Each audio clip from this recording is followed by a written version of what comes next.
बिस्मिल्लाहिर्रहमानिर्रहीम। मोहतरम सामीन, अस्सलाम वालेकुम। शेख सादी बयान करते हैं कि हज़रत जुनैद बगदादी एक दिन यमन के एक शहर सनआ के जंगलों में से गुज़र रहे थे कि वहाँ उन्होंने एक बूढ़े कुत्ते को देखा जिसके तमाम दांत गिर चुके थे।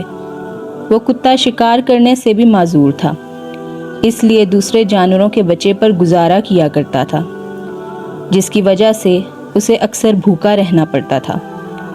हज़रत जुनैद बगदादी ने उसे देखा तो उस पर बेहद तरस आया और जो खाना आपके पास था उसमें से आधा उसे खिला दिया। हज़रत जुनैद बगदादी ये नेकी करने के बाद रोना शुरू हो गए और आप फरमाते जा रहे थे कि इस वक्त मैं इस कुत्ते से बेहतर हूँ, लेकिन अल्लाह जाने कि कल मेरा हाल क्या होगा। अगर मैं ईमान के साथ इस दुनिया से रुखसत हुआ तो अल्लाह अज़्ज़ा वजल की अनायत और मेहरबानी का मुस्तहिक ठहरूंगा, और अगर मेरी रुखसती ईमान के साथ ना हुई तो मेरी हालत इस कुत्ते से भी बदतर होगी और इस कुत्ते की हालत मुझसे बेहतर होगी कि ये दोज़ख में नहीं डाला जाएगा। शेख सादी इस हकायत को बयान करने के बाद फरमाते हैं कि खासाने खुदा की आजिज़ी कामयाबी की ज़मानत है, और जिन्होंने आजिज़ी इख्तियार की अल्लाह अज़्ज़ा वजल ने उनका मकाम और मर्तबा फ़रिश्तों से भी अफजल कर दिया, और ऐसे लोग खुद को कुत्ते से भी ज़्यादा हकीर ख्याल करते हैं। शेख सादी इस हकायत में आजिज़ी के मुतल्लिक बयान करते हैं कि इज्ज़ और इनकिसारी अल्लाह अज़्ज़ा वजल को बेहद पसंद है।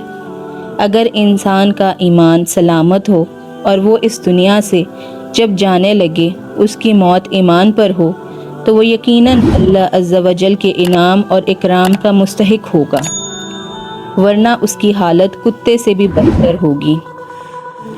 अगर अपनी आकिबत संवारना चाहते हो तो वो अमाल इख्तियार करो जिसका हुक्म अल्लाह अज़्ज़ा वजल और उसके महबूब आकाए दो जहां हजूर नबी करीम सल्लल्लाहु अलैहि वसल्लम ने हमें दिया है। इसी में हमारी भलाई और फलाह का रास्ता है। हज़रत शेख सादी बयान करते हैं कि एक दरवेश एक जंगल में सफ़र कर रहा था। उसने एक लंगड़ी लूमड़ी को देखा जो बेबसी की चलती फिरती तस्वीर थी। उस दरवेश के दिल में ख्याल आया कि इस लूमड़ी के रिस्क का इंतज़ाम कैसे होता होगा, जबकि शिकार करने के भी काबिल नहीं है। दरवेश अभी ये बात सोच ही रहा था कि उसने एक शेर को देखा जो मुंह में गीदड़ दबाए इस लूमड़ी के नज़दीक आया। उसने गीदड़ के गोश्त का कुछ हिस्सा खाया और बाकी वहीं छोड़कर चला गया। लूमड़ी ने उस बाकी के गोश्त में से खाया और अपना पेट भरा। दरवेश ने जब सारा माजरा देखा तो उससे इत्तफाक करार दिया और ये देखने के लिए कि ये लूमड़ी दोबारा अपना पेट कैसे भरेगी वहीं क़याम किया। अगले रोज़ भी वही शेर मुंह में गीदड़ दबाए उस जगह आया और उसने कुछ गोश्त खाने के बाद बाकी वैसे ही छोड़ दिया।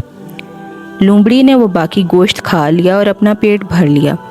दरवेश समझ गया कि इसके रिस्क पहुंचाने का इंतज़ाम अल्लाह की तरफ से है। उसने दिल में फ़ैसला कर लिया कि मैं भी अब अपने रिस्क के लिए कोई जुस्तजू नहीं करूँगा और मेरा रिस्क अल्लाह अज़्ज़ा वजल मुझे ख़ुद पहुँचा देगा, जिस तरह लंगड़ी लूमड़ी को शेर के ज़रिए रिस्क पहुँचा रहा है। दरवेश ये फ़ैसला करने के बाद एक जगह जाकर इत्मीनान से बैठ गया। उसे यकीन था कि उसका रिस्क भी उसे पहुँच जाएगा, मगर कई दिन गुजर गए, उसके लिए खाने की कोई शय ना आई, यहाँ तक कि वो कमज़ोरी की इंतहा को पहुँच गया। इस दौरान उसने नज़दीक एक मस्जिद के महराब से आवाज़ सुनी कि ए दरवेश, क्या तू लंगड़ी लूमड़ी बनना चाहता है या फिर शेर जो अपना शिकार खुद करता है, जिसमें से खुद भी खाता है और दूसरों को भी खिलाता है। शेख सादी इस हकायत में बयान करते हैं कि रिस्क पहुंचाने का इंतज़ाम अल्लाह की तरफ से है, मगर इसका ये मतलब नहीं कि बंदा अच्छा भला हो और वो हाथ पर हाथ रख कर बैठ जाए कि अल्लाह अज़्ज़ा वजल ने जब रिस्क देने का वादा किया है तो वो उसे बैठे बिठाए रिस्क पहुंचाएगा, बल्कि उसके लिए उसे जुस्तजू करना होगी, मेहनत करना होगी, फिर अल्लाह अज़्ज़ा वजल से उसे उम्मीद लगाना होगी।